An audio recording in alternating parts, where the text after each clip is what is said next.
Hey guys, welcome back to my channel, or welcome to my channel if you're new.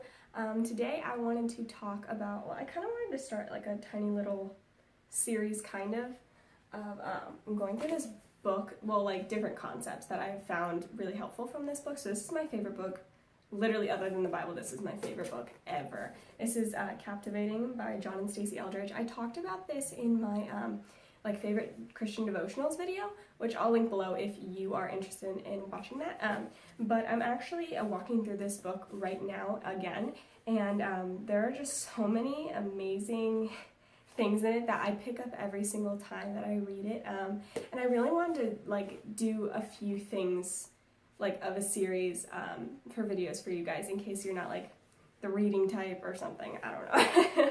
But today I specifically wanted to talk about being pursued as a woman. I think it's really important, and I think it's something that today, in society today, nobody talks about anymore, especially in secular society, because it's very much like the feminist movement of get what you want, do what you want, take what you want. If somebody doesn't give you something, do it yourself, all that kind of stuff. And so I really wanted to kind of dive into what it means biblically to be pursued, in that it's not this boring concept by any means. I think a lot of people see it as this boring concept of you just sit around and all this stuff, and you have no power as a woman or something like that, and it couldn't be further from the truth. So I definitely wanted to talk about that. So first of all, I wanted to talk a little bit about so this book is all about kind of discovering what it means to be a woman of God, the woman's soul, and the things that you long for that you don't even realize God has placed in your heart. Something it really touches on, at least in the first chapter that I've read, is about how we have this desire to be romanced, and we always have all the fairy tales. We love all those fairy tales and the tales of Cinderella and the prince finally finding her over everybody else, and all that kind of stuff. And it's because God has put this in our soul for a reason, that we love to be romanced. We love to be chosen. We love to be the one that's fought for, and that's not a bad thing at all. And I think a lot of times people will, at least for me, try to make me feel bad for wanting to be romanced and loving romance, and I'm a hopeless romantic, 100%. Anything cheesy and romantic is my forte. I love all of it. And I wanted to assure you that that's something that's very, very natural. And so this book really talks about how we love to be strong and also romantic, and also be found beautiful. Not only physically, but just our soul. We want somebody to see us, and specifically a man to see us and see us as beautiful, and see our hearts and our minds as beautiful. And none of those things are bad. And if society is telling you it's bad to want a man to see you that way, it's not. I have been the person who I always made the first move in any relationship I've ever been in. I always made the first move. I thought it was fine. I thought it was just I'm a strong, independent woman. I'm fine, And obviously I've been a Christian for a very long time, and even through that I still thought, well, it's fine if if somebody if they're not confident enough to make the first move, I'll do it, I'm confident enough and all that. And I just took that upon myself. That's bad. It's not good. And it wasn't good for me to ever do that to myself or to somebody else, because you are worth being pursued as a woman of God. You are worth being pursued every step of the way. There's this amazing article that I read a week or two ago, and I'm gonna link it down below because it's super, super short. But it's really, the whole time I was just yes! It talks about how, as a man of God, their job is to pursue you.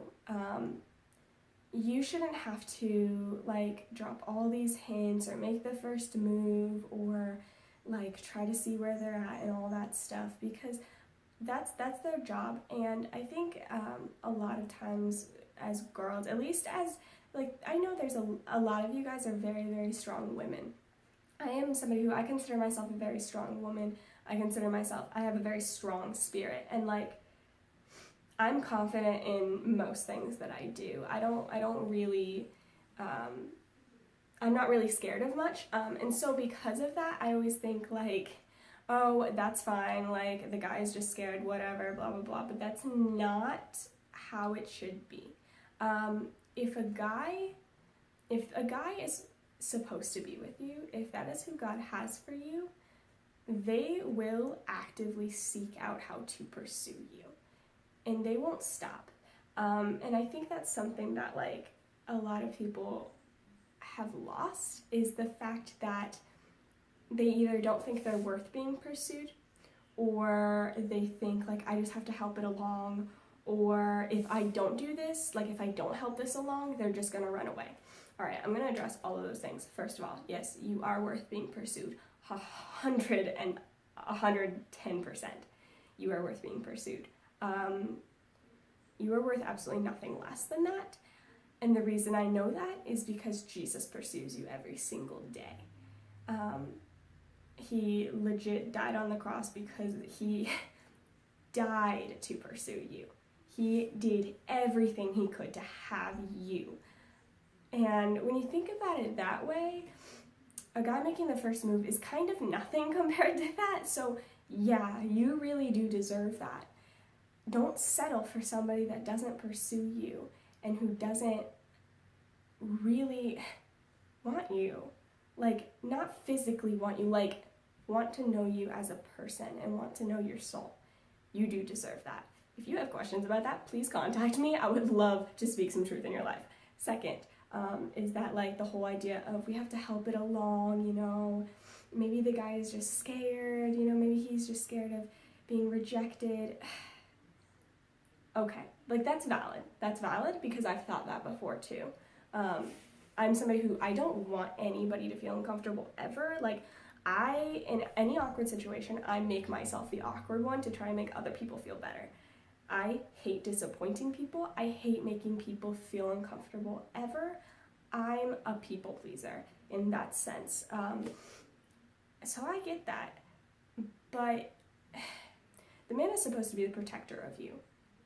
So if he is too afraid of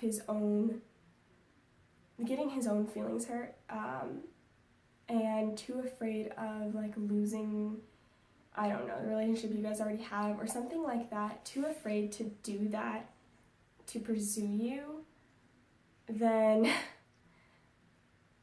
he's not ready for you. That's basically what it is. If he's too afraid to talk to you about that and too afraid of your response, he's not where he should be as a protector to be able to pursue you. I know that sounds a little bit harsh, but I need you to hear that. And the third thing is, if I don't help this along, then he will just get tired and run away. First of all, if that's true, then boy bye. Like, he does not need you. If you think a guy is going to leave because you're not helping this along and you think he's going to get impatient and just give up, then he wasn't pursuing you in the first place, because somebody who is pursuing you is kind of pursuing you no matter what. Like, there's obviously exceptions, but that's not your job. Your job is not to help it along. That's the bottom line. And that's where I'm going to get with this, is that biblically, it is the man's job to pursue you. It is his job to be the leader. It is his job to set the standard for that. That has gotten so completely twisted in society today, and people look at that passage of the Bible and think like, oh my goodness, like, God wants men to be so much better than women. He views men higher than women. That's not true at all. Like, I just need to identify that as a lie. That's not true. There's a reason that God has set the dynamic like that. It is because our three greatest desires are to be romanced, to be found beautiful, and to be loved. And to be, also I'll add the fourth, and to be protected. It's not your job.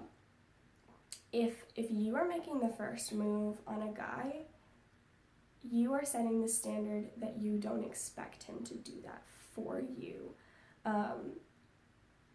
If a guy isn't stepping up into their place of leading you spiritually and taking that active role and not letting fear overcome them, whatever that fear may be, if he's not doing that, that's on him.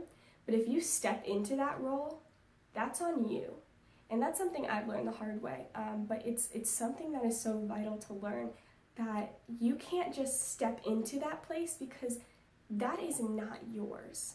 That is not God's call for you to be the spiritual leader in that situation. I know if you're thinking like, oh, that's so outdated, or like you're offended by that, or you think it's unfair, and you're the female and you want to be the leader, you can say whatever you want at me. Like, I'm speaking truth of the Bible, and even if you think it's outdated, I'm gonna go on a whim and say that if God created me, you, every man, every woman, he created love, he created our souls, he created our desires, he created our emotions and our personalities and what we want. I'm pretty sure he has a reason for wanting the man to be the spiritual leader of your relationship and wanting to pursue you. And I, for one, love the idea of like being pursued. I think that's incredible, and I think it's literally like a fairy tale if you think about it. Like, so one of my favorite movies, probably my favorite movie ever, is The Princess Bride. If you've seen it, comment below. Favorite movie actually ever. But basically, if you haven't seen it, it's about a girl who falls in love with this farm boy, and then he disappears, and so she's heartbroken. She marries a prince against her will, basically. And then the farm boy comes back, and he has been looking for her for years, and he will stop at nothing to have her. Well, okay, I should say this. She didn't marry him yet. She was engaged to this prince. And the farm boy, Wesley, he does everything he possibly can to get to this girl. He does everything. And I find that so amazing. Like, don't you want that? Like, that is what being a leader looks like. No, this wasn't a Christian film, but that is what being a leader looks like. He puts everything aside. He puts fear aside. She's engaged to somebody else, and the prince isn't a good guy. You don't have to feel bad for him. He's a bad person. She doesn't want to marry him, but he does everything he can to love this woman. That is what being pursued looks like. It's not this scary, boring thing of a woman just sitting back and letting a guy do everything for her. It's literally somebody falling in love with your soul and feeling some kind of call to be actively pursuing you. There was this podcast I was listening to the other day, which I can link below, but I think it was called like The Introduction to Love or something like that, and it was by the Robcast on iTunes. They're free if you want to listen to them. It was the Introduction to Love 1, I think, and it was talking about how love, you love somebody when something about them calls you. It calls your soul, and it makes you just want to be around them all the time. And you can't really place why, but they call something out in you that makes you want to be more human. It makes you want to be more you. And when you see them, it makes you the most yourself. I think that's so beautiful. And the only way that could be possible is God instilling that in us and instilling that call inside of us. So why wouldn't we let him, I have chills. I love romance. Why wouldn't we let the creator of love set the rules for us? He literally just wants you to have the best love story in the entire world, actually ever. And I think a lot of times we think that God doesn't really care about that. He actually made marriage. He made Adam and realized it wasn't good for him to be alone and made Eve to be with him. God obviously finds it very, very, very important. He loves romance. He created it. Just let him do it. Let the man be the spiritual leader. Let him pursue you. Let him make the moves. If a man wants to make you the priority in his life, he won't make you the priority in his life. If a man wants to take you on a date, he will. If a man likes you, he will do things to show you he likes you. If he wants to pursue you, he will make it clear to you that he wants to pursue you. It's not a complicated situation.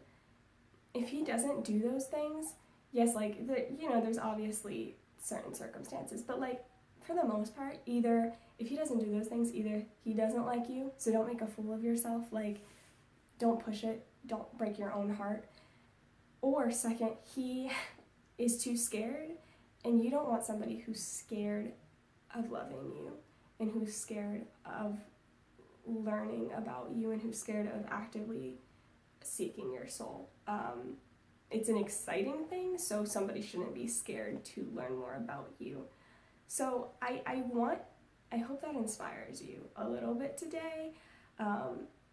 This book is incredible. So basically the first chapter was all about how, like, kind of who we are as women, and that we love to be romanced, we love to be the idea of being part of like a great adventure, we love the idea of being strong, but not like have to be the strongest one. Like, we love being led, we love being protected and being found beautiful, and because we're beautiful, somebody wanting to do all those things for us.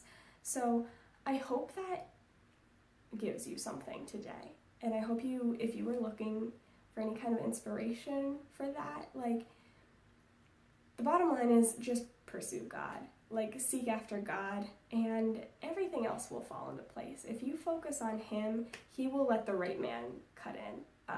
If you're focused on God, like, literally what could go wrong? It's not like the right man is going to be like, oh, she loves God too much. That doesn't happen.